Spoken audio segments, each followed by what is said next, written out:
My parents told me she's going to die anyway, so why waste money? When my daughter needed life-saving surgery, they gave $150,000 to my brother instead, and now I own their house, their debts, and their ruined reputation. Hey, Reddit. I never thought I'd be the type to post here, but the last year has been something else. Between my daughter's diagnosis, my family's betrayal, and the way things spiraled, I ended up seeing a side of people I wish I hadn't. I've been carrying this story around for a while, and I figured if anyone would understand, it would be you guys. So, buckle up, because this one starts with desperation and ends with something I never expected. You know how people always say, family will be there when it matters most? Yeah. Whoever came up with that line never met my family. 2 months ago, I sat in a freezing doctor's office while he explained with that rehearsed, calm tone doctors use when they know they're detonating your life that my 7-year-old daughter had a tumor pressing against her brain. He didn't sugarcoat it. He didn't try soft words. He looked me dead in the eye and said, "She needs surgery within 2 months. Without it, she won't make it." I didn't flinch. I didn't break down. I asked the only question that mattered. How much? 7,000, he said, flipping through charts like he was reading me grocery prices. 7 grand, 2 months. That was the timer he just slapped on my daughter's life. Now here's the thing about me. I don't panic. Ever. I don't do meltdowns. My brain doesn't go into despair mode. It goes into strategy. Options, calculations. What's the fastest way to close this gap? Insurance? Already tried, denied. Bank loan, 3 banks, 3 rejections. Side hustles? I was already working nights on top of my day job. The math wasn't adding up no matter how many late nights I crunched the numbers. But one thing was non-negotiable. She was getting that surgery. Period. Which meant, like it or not, I had to look at my last option, my parents. Now, quick background. My parents aren't exactly the kind and selfless type. They live in this delusional little bubble where they think they're the Kennedys of the neighborhood. My dad walks around quoting business advice he clearly pulled off Facebook Reels, and my mom backs him up like he's the second coming of Warren Buffett. They've spent their whole lives worshiping my older brother, the golden child, while treating me like background noise. But this wasn't about me. This was about their granddaughter. And I figured even entitled people can't ignore life or death, right? That night, I drove over to their house. I didn't grovel. I didn't cry. I walked in, looked my dad straight in the eye, and said, "I need $70,000. It's for her surgery. She's got 2 months. I'll pay it back, every dime." My mom gave me that fake, sympathetic face you give someone when you're not actually listening. My dad didn't even lower his newspaper at first. "We'll think about it," he finally muttered, like I'd just asked him to co-sign a car loan. I stared at him. "Think about it. It's her life." He shrugged. "Times are tough. Money doesn't grow on trees." That was it. Conversation over. They went back to their cozy evening like nothing had been said. I didn't argue. I didn't slam the door. I just walked out, jaw locked. Because here's something I live by. When people show you who they are, you don't waste time trying to change them. You take notes, you remember, and you use it later. Driving home, the weight of everything hit me. Not panic, not despair, more like an iron bar pressing on my chest. My parents had basically told me my daughter's life wasn't worth their money. And the twisted part? A small part of me still hoped they'd call in a day or two and say, "We've thought about it. We'll help." Hope is dangerous. When I walked into our small apartment that night, my daughter was awake in bed, hugging her old stuffed panda. She looked up at me with those big eyes that could slice through armor. "Mommy," she whispered. "Yeah, kiddo." I sat down on the edge of her bed. "Am I going to die like Mommy?" That question hit harder than anything the doctor said. It's a big question for a small kid. I leaned in, smoothed her hair back, and said gently, "No, honey, you're going to grow up and become a beautiful young girl." She smiled a little, still clutching her panda. "Promise?" I nodded once. "I promise. Mommy always keeps her promises." She believed me, and in that moment, that belief wasn't just comfort. It was fuel. When she drifted off, I sat there for a while staring at the ceiling. My parents' words kept replaying in my head. "We'll think about it. Think about it."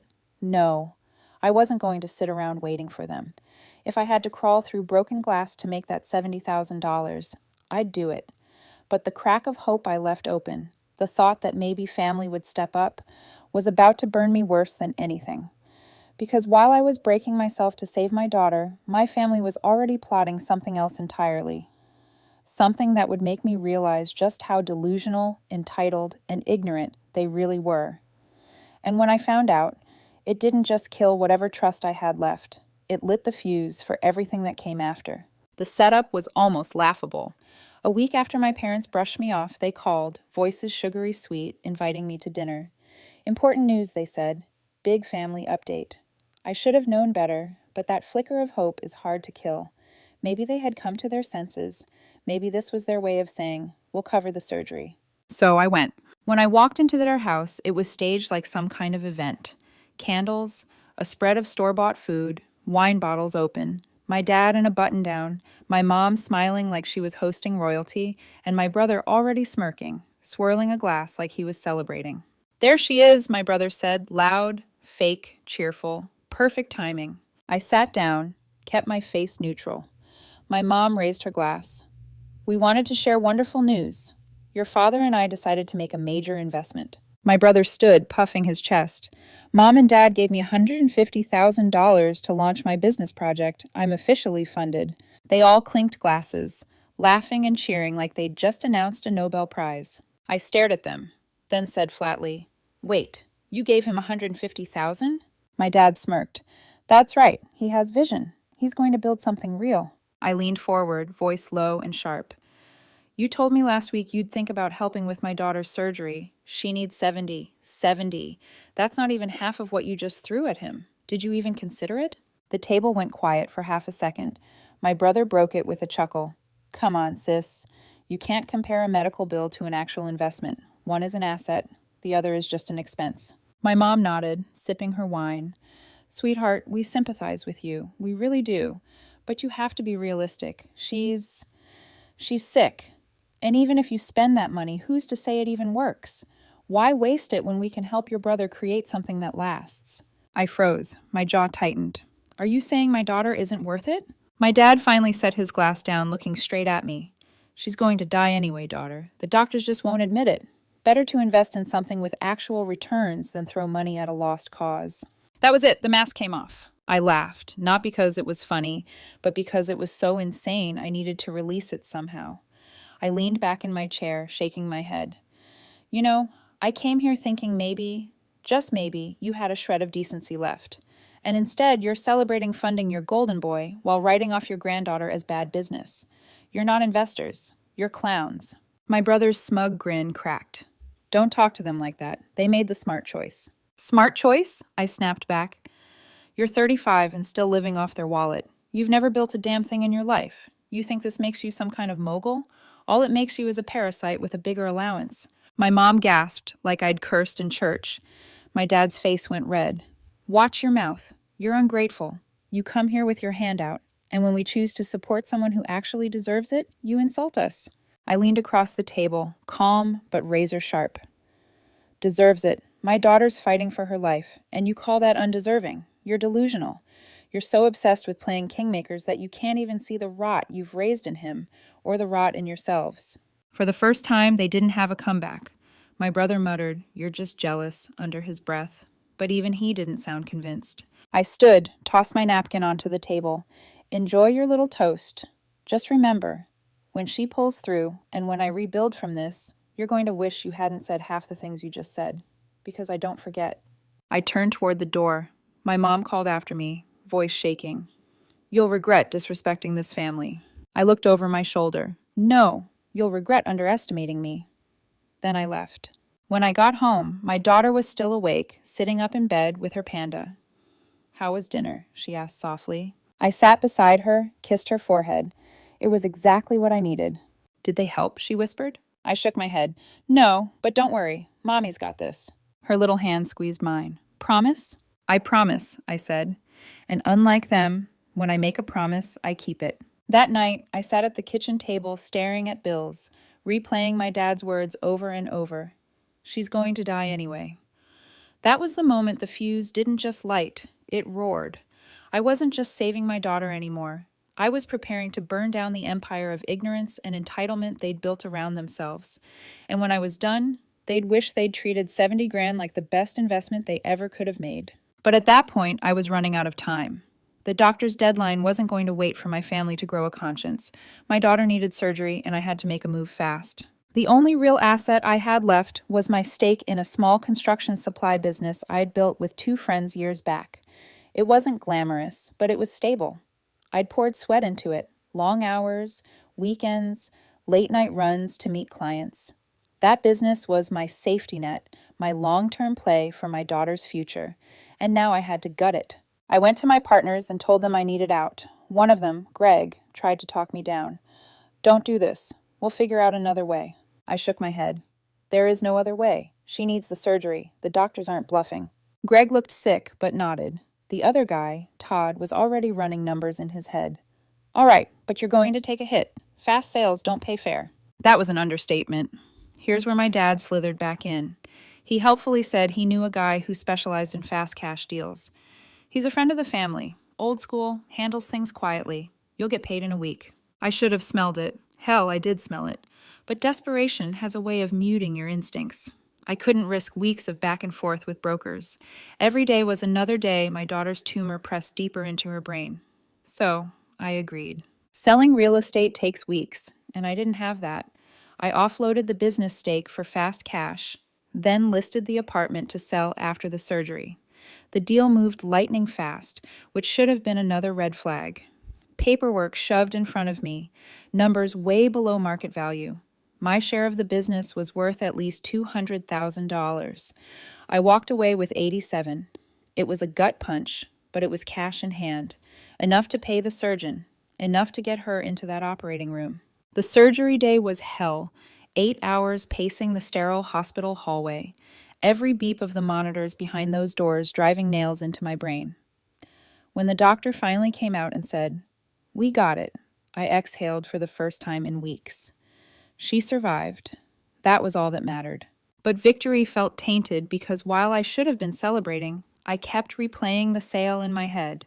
The buyer had barely looked me in the eye. The paperwork was sloppy, and my dad had pushed him too hard, like he wanted the deal done yesterday. 2 weeks later, curiosity got the better of me. I pulled the sale documents out of the folder and ran the buyer's name through public records. What I found made my stomach twist. The buyer wasn't some random businessman. He was a family friend I vaguely remembered from cookouts years back. One of those guys always bragging about cash deals and shady property flips. And here's the kicker.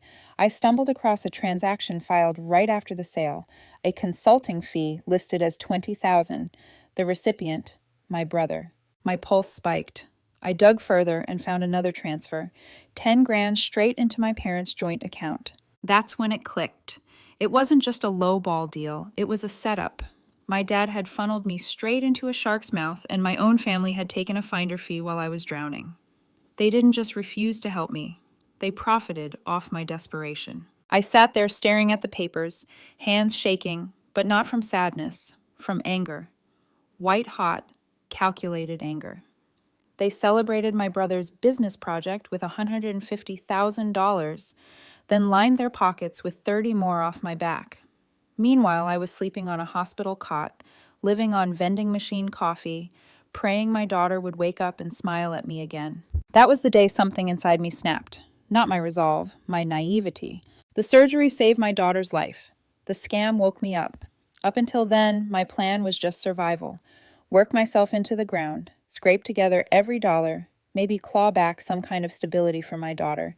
It wasn't glamorous, but it was all I had. Then the letter came. It looked ordinary. Plain envelope, return address from a law office I didn't recognize.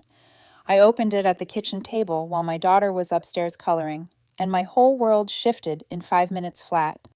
It was from my late husband's father's attorney. The old man had passed months earlier. He wasn't flashy about anything. He never had sons beyond my husband, and when my husband died, a quiet part of him dimmed for good. But what he left behind, I wasn't ready for. The lawyer explained his estate was finalized. Since my husband was his only child, everything went to me and my daughter. First, the house.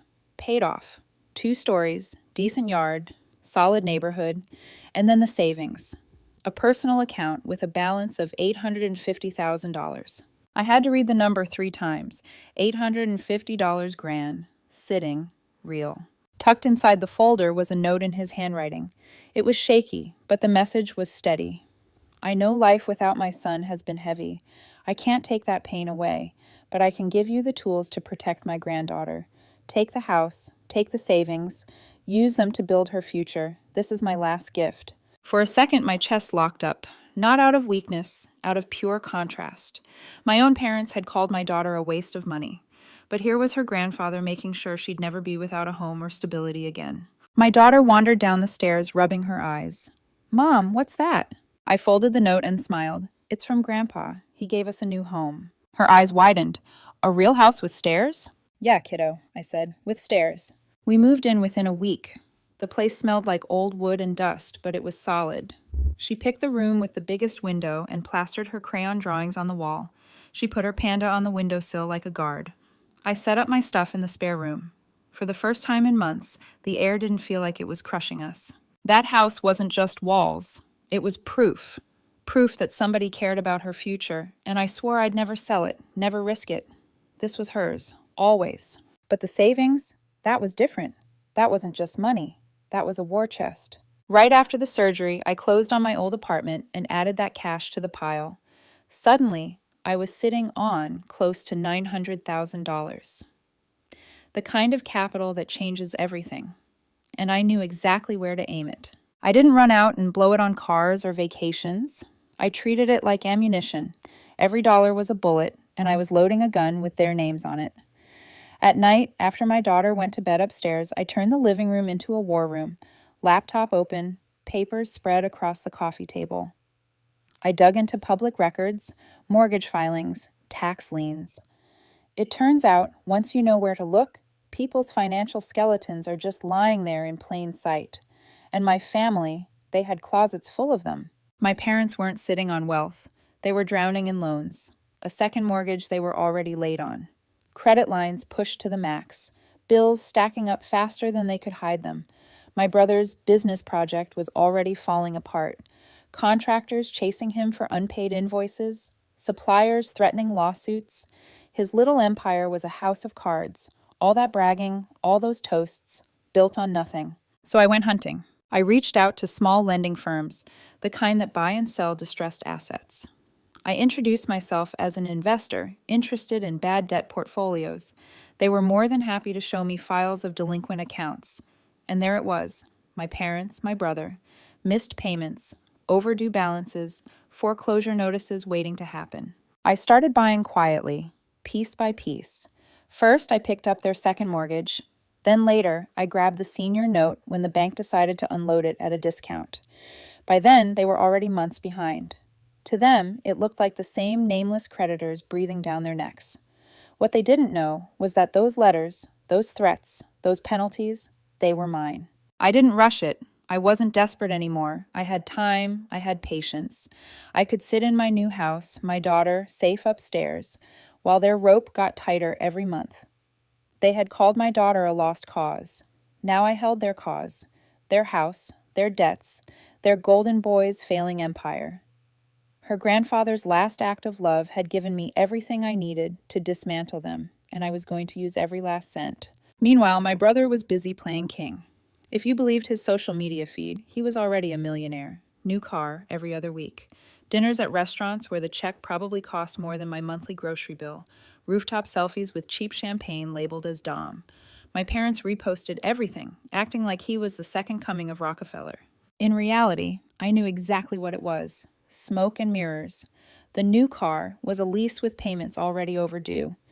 His so-called office was a glorified sublet with an eviction notice pinned to the door if you looked closely.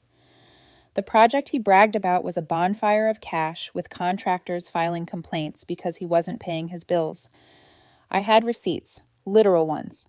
I pulled property filings, credit histories, and even lawsuit records. Every screenshot, every document, every post he made went into a folder I kept neatly labeled. A digital guillotine waiting to drop. But the beauty of it, nobody else knew. To the outside world, he was the prodigy, the genius, the one who made it. My parents clung to that image like it was oxygen. At family get-togethers, they'd beam with pride. "Our son is building something incredible," my mom would say. "You should see his investors," my dad would add. Then they'd glance at me with that same condescending smirk they'd worn my entire life. If only you had your brother's vision. I'd just smile back, because what they didn't realize was that I did have vision. Mine just didn't involve selfies and rented suits. Mine involved legal notices with their names on them. It didn't stop with my parents. My brother started running his mouth to the rest of the family. Cousins, uncles, even neighbors got dragged into his circus. He convinced them to invest in his project, promising sky-high returns. Ground floor opportunity, he called it. Family wealth for generations. Some of them bought in. I heard about one uncle pulling out part of his retirement fund. A cousin wired him 20 grand. Even the old neighbor across the street chipped in a small stake. And why wouldn't they? My parents vouched for him, swore he was a genius. They painted me as the bitter one, the failure, the woman who never understood real business. I didn't stop them, not yet. If they wanted to dump their money into my brother's black hole, fine. Every dollar he swallowed was just more weight dragging him under. Behind the curtain, it was already falling apart. I could see it in the filings. Payment notices turning red, interest charges snowballing, creditors marking his accounts as delinquent. I had copies of every one of them. And yet he doubled down. That's the thing about people like him. When the foundation cracks, they paint the walls instead of fixing the floor. He started posting motivational quotes about trusting the process and temporary setbacks, bragged about meetings that never happened and clients that didn't exist. I sat in my war room, her grandfather's house, now my fortress, flipping between his feed and the foreclosure notices stamped with my parents' address. The contrast was laughable. One night while my daughter was asleep upstairs, I spread everything out across the table. Bank statements, screenshots, debt files, legal filings. It looked like the blueprint of a collapse, and it was all heading toward one inevitable outcome: ruin. The best part? I didn't even need to touch it. His arrogance was doing the heavy lifting for me. But I wasn't idle. I was careful, strategic. I documented everything, screenshots of every flashy post paired with proof of every unpaid bill. Side by side, they told a story no one could deny once I released it. My parents, meanwhile, acted like royalty.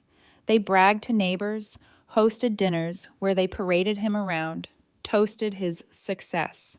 They looked down on me as if I was invisible, and I let them, because the longer they believed their fantasy, the harder the crash would be. Every insult they threw, every time they told me I should learn from my brother, every sideways glance at family events was fuel. They even left voicemails calling me ungrateful, promising they'd ruin me if I kept lying about their prodigy. I saved every single one. I didn't argue. I didn't fight. I just smiled, nodded, and quietly tightened the leash around their necks. Because here's the truth. Revenge doesn't always look like screaming or punching walls. Sometimes it looks like silence, like patience, like sitting in the dark with a folder full of receipts while your enemies toast their own downfall. The cracks were spreading, investors were whispering, suppliers were threatening lawsuits, payments were bouncing. My brother was scrambling to cover holes he couldn't fill, while still posting online like everything was perfect. And me? I leaned back in my chair, folded my arms, and waited. The predator doesn't need to chase. The prey always trips over its own feet. By the time I was done, the whole neighborhood would know the truth, and my family, the ones who called my daughter a lost cause, would be standing in the rubble of the empire they thought they built. The cracks weren't cracks anymore. They were fractures splitting wide open. First came the lawsuits. Contractors filed complaints for unpaid work. Suppliers demanded invoices cleared. Investors who had been promised guaranteed returns started showing up with lawyers. Then came the silence. My brother's social media, once a nonstop feed of leased cars, rooftop dinners, and motivational quotes, went dark. No more champagne selfies, no more hashtags about the grind. Just silence. People noticed. Neighbors who had once nodded proudly when my parents boasted now whispered in hushed tones. Cousins who had poured their savings into his vision started making angry calls. My phone lit up more than once from people asking if I'd heard anything. I didn't answer, not yet. The real fireworks came when the first official foreclosure notices hit my parents' mailbox. That second mortgage they'd been juggling, the one I quietly bought up, yeah. My lawyer sent the letter. Pay or lose the house. They didn't pay. They couldn't. By then, I had everything lined up: screenshots of my brother's lavish posts, copies of unpaid bills, court filings with his name on them, bank notices, the finder's fee scam from when they'd gutted me on my business sale. It was a neat little portfolio, every lie paired with the truth, every brag next to the bill he ignored.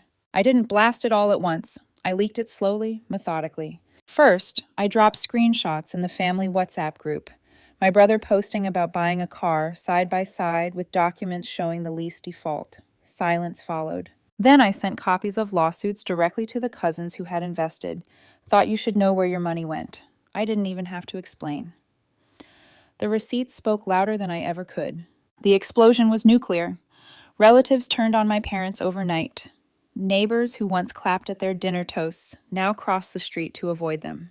The golden boy was exposed for what he was, a parasite burning through other people's money. And my parents, they scrambled. The first call came from my mom. "Sweetheart, we need to talk. Your brother's had some setbacks." "Setbacks?" I said, leaning back in my chair. "You mean fraud, lies, unpaid debts?" She sniffled. "He just needs time. You've been doing well, haven't you? You could help him out." I laughed. Why would I put my money into something failing? That's not an investment. The silence on her end was delicious. That was their line, their exact words when I begged them for help with my daughter's surgery. Hearing it thrown back at them, it must have stung like acid. The next call was from my dad. He didn't bother with pleasantries. "Jessica, listen to me. We're family. Families help each other. We're about to lose everything." I smirked into the phone. "Sounds familiar. Didn't you tell me family isn't about handouts? That real people sell what they have to survive? Guess you better find a buyer quick." His voice rose, desperate now. "Don't do this. Think of your brother. Think of us." I cut him off. "You didn't think of my daughter when she was on an operating table with a tumor in her head. You thought of return on investment, and now you're just bad stock." Click. They didn't stop there. My brother showed up at my door 2 nights later. No car this time, no smug grin, just bags under his eyes and desperation dripping off him. "You set me up," he hissed. "You sabotaged me. Everyone's turning on me because of you." I leaned against the doorway, arms crossed. "No, they're turning on you because you're a fraud. All I did was hold up the mirror." He shoved a finger in my chest. "You ruined me." I smirked. "No, you ruined yourself. I just made sure everyone saw it." He muttered something about lawyers and stormed off, but I could tell it was all bark. He didn't have a dime left to fight with. Once I held both liens, it was just a waiting game. Months of notices, filings, and trustee sale dates ticked by until the foreclosure clock ran out. Then it all moved forward like clockwork. Every missed payment was another nail in their coffin, and every notice had my fingerprints on it, even if they didn't realize it yet. But they were starting to suspect. My dad called again, voice lower this time. "It's you, isn't it? You're behind this." I let the silence hang for a beat, then said, "If I were, would you be surprised?" He didn't answer. He just breathed heavy, then hung up. Words spread faster than I could have imagined. The same neighbors who once toasted with them were now gossiping at the grocery store about how the great investor family had lost it all. Extended relatives cut contact completely. The golden boy wasn't golden anymore. He was just broke. And my parents? They were standing right beside him in the wreckage. The night before the final foreclosure judgment, my mom tried one last time. She came to the house, my house, the one my late husband's father left us, and knocked like a beggar. My daughter was upstairs, so I stepped outside. Her eyes were red, her voice cracking. "Please don't let them take the house. We raised you there. We gave you everything." I stared at her. "You gave me nothing. You stole from me when my daughter needed you most, and now you want mercy." Tears rolled down her cheeks. "We made mistakes, but this is our home." I pulled the foreclosure notice from my pocket, the one with my name listed as the creditor, and handed it to her. "Not anymore. It's mine." She read it, and her face went pale. "You?" "Yeah," I said coldly. "I own your debt. I own your house. And tomorrow you'll be standing on the lawn while the neighbors watch." She sobbed. "How could you do this to your own family?" I leaned in, my voice low and calm. "Family is supposed to protect each other. You called my daughter a waste of money. That's when you stopped being family. This is just business." I turned, walked inside, and closed the door. When the order finally hit after the sale, the foreclosure was official. The eviction date got set. My parents and brother finally knew the truth. The failure they mocked, the lost cause they dismissed, was the one holding their leash. And soon they'd be standing on the curb, watching their empire collapse around them. The eviction date finally landed. Clear skies that morning, the kind of day that mocks you with how ordinary it looks while everything falls apart. I sat in my car across the street, coffee in hand, watching as the moving trucks pulled up to my parents' driveway. A sheriff's deputy nailed the official notice to the front door. Neighbors started trickling out one by one. Some pretended to check their mail. Others leaned against fences, phones in hand. Everyone knew what was happening. This wasn't just paperwork. This was a spectacle. By the time my parents' car rolled up, half the block was watching. They pulled in laughing, shopping bags on the back seat, my brother in the passenger seat like a king without a crown. The laughter died the second they saw their furniture stacked on the lawn. I'll never forget the look on my dad's face. First confusion, then denial, then raw panic as he stormed toward the front door and ripped the paper off. His hands froze when his eyes landed on the name of the creditor. My name. He staggered back like the paper had burned him. My mom dropped her bag, groceries spilling across the driveway. My brother's face twisted from shock to fury in seconds. "You!" he roared when he spotted me across the street. "You did this!" He lunged, but two neighbors stepped between us, holding him back. Phones kept recording. This wasn't just my revenge. It was a neighborhood show, and the stars of the meltdown had finally arrived. My mom collapsed against the car, sobbing. "How could you do this? Everyone is watching." I sipped my coffee, calm as stone. Funny. Everyone watched when you toasted him with $150 grand while calling my daughter a waste of money. Gasps rippled through the neighbors. People whispered. Some shook their heads. Others laughed bitterly. The golden family image my parents had paraded for years was dissolving in front of them. My dad tried one last bluff, his voice breaking. "Jessica, this is still our home. We raised you here. You can't take that away." I walked across the street, folder in hand, calm, slow. The cameras followed. I handed him the papers, all neatly clipped together. Proof of the finder's fee scam, proof of their debts, proof of every threat, every lie, every attempt to destroy me. "This isn't your home," I said, my voice low but sharp enough to cut. "You forfeited that the day you sold me out and cashed in on my desperation. Now it's just property, and I own it." My brother shouted, "You're a monster!" I smirked. No, I just learned from the best. Silence. Neighbors stared. My mom's sobs turned to wails. My dad dropped onto the curb like his knees gave out. My brother kept thrashing, but nobody moved to help him. He wasn't the golden boy anymore. He was just a liar exposed under sunlight. I turned, showed the crowd my phone, played the recording of my brother calling my daughter an expense, played the voicemail where my parents told me she was going to die anyway. Gasps again. People muttered. The final nail in their social coffin was hammered in. I handed my dad one last item, a folded pamphlet. The shelter brochure I'd picked up at Legal Aid the night I signed the sale. I kept it in my pocket ever since, a reminder of just how low they'd pushed me. "You remember this place?" I asked. $10 a night. The same roof I slept under when you called her a lost cause. Might be a good fit for all of you now." He stared at it, trembling. My mom tried to snatch it away, but I tucked it into his shirt pocket myself. "This is where you belong," I said flatly, "among people who know what it feels like to have nothing, because that's all you have left." I walked away before they could answer. Behind me, their shouting turned to silence. Phones kept filming. Neighbors whispered, some laughed openly. Their empire didn't collapse quietly.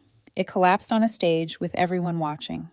Weeks later, I stood in the yard of our house, her grandfather's place, the one I fixed up using the inheritance, plus what I got from selling their foreclosed property. My daughter kicked a soccer ball across the grass, laughing in the sunlight. She didn't ask about her grandparents anymore. Kids are smart. She knew they weren't worth keeping. Word around the extended family was brutal. Cousins who lost money in my brother's business cut them off completely. My aunt still spits his name like poison. Neighbors turn their backs in the grocery store. Their phones don't ring anymore except with debt collectors. And me? I don't lose sleep over it. They tried to destroy me when I was weakest. They cashed in on my pain. They called my daughter worthless. Now they sit in borrowed rooms, broke, humiliated, blamed by everyone who once cheered for them. They built their empire on my ruin. I built my peace on theirs.